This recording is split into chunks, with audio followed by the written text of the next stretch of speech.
বিশ্ববিদ্যালয়ের আন্ডারে যে সমস্ত ছাত্রছাত্রীরা রয়েছে সায়ন টিউশন সেন্টারের পক্ষ থেকে পরীক্ষার শুভেচ্ছা বার্তা জ্ঞাপন করছি।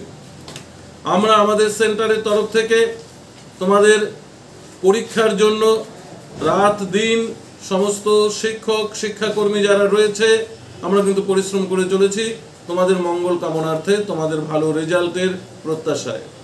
আমরা একবার সিদ্ধান্ত নিয়েছিলাম যে লাস্ট মিনিট সুপারফাস্ট সাজেশন আর প্রোভাইড করব না, তবু আবার তোমাদের ভবিষ্যতের কথা মাথায় রেখে আমরা কিন্তু সুপারফাস্ট লাস্ট মিনিট সাজেশন কিন্তু আমরা প্রেজেন্টেশন করছি।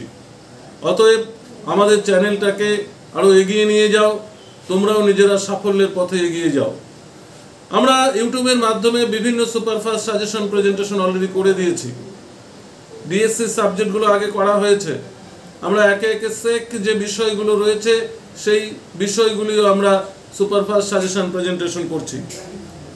এবারে যে সুপারফাস্ট সাজেশন প্রেজেন্টেশন করছি তা হলো SEC education 6 semester, SEC education 6 semester. তোমরা জানো এসইসি এডুকেশন অর্থাৎ যাদের রয়েছে 40 নম্বরের প্রশ্ন থাকবে, অর্থাৎ 10-এর প্রশ্ন থাকবে, 5-এর প্রশ্ন থাকবে আর 1-এর প্রশ্ন থাকবে। তোমাদের 10 নম্বরের জন্য যে প্রশ্নগুলো পড়তে হবে, পাঠ পরিকল্পনার সুবিধা ও অসুবিধাগুলি আলোচনা করো। পাঠ পরিকল্পনার সুবিধা ও অসুবিধাগুলি আলোচনা করো। পরের কোশ্চেন, পাঠ পরিকল্পনার নীতিগুলি আলোচনা করো। পরের প্রশ্ন, পাঠ পরিকল্পনার পরিধি ও গুরুত্ব আলোচনা করো। তারপর হচ্ছে পাঠ পরিকল্পনার ক্ষেত্রে হার্বার্টের পঞ্চসোপান তত্ত্বটি আলোচনা করো। পরের প্রশ্ন, পাঠ পরিকল্পনার উদ্দেশ্যগুলি আলোচনা করো। লাস্ট প্রশ্ন, একটি বিষয়কে কেন্দ্র করে পাঠ পরিকল্পনার একটি খসড়া প্রস্তুত করো। এই যে তোমাদের 6টি প্রশ্ন বললাম, এখান থেকে কিন্তু তোমরা 2টো প্রশ্ন কমন পেয়ে যাবে। ভালো করে এই প্রশ্নগুলো দেখবে। এবারে 5-এর জন্য যে প্রশ্নগুলো পড়তে হবে, অত্যন্ত গুরুত্বপূর্ণ প্রশ্ন। এক হচ্ছে বিভিন্ন ধরনের পাঠ টিকার ব্যাখ্যা দাও। বিভিন্ন ধরনের পাঠ টিকার ব্যাখ্যা দাও। পরের প্রশ্ন, পাঠ টিকার প্রস্তুতিকরণের স্তরগুলি আলোচনা করো। পরের প্রশ্ন, ক্ষুদ্র ও বৃহৎ পাঠ পরিকল্পনার পার্থক্য আলোচনা করো।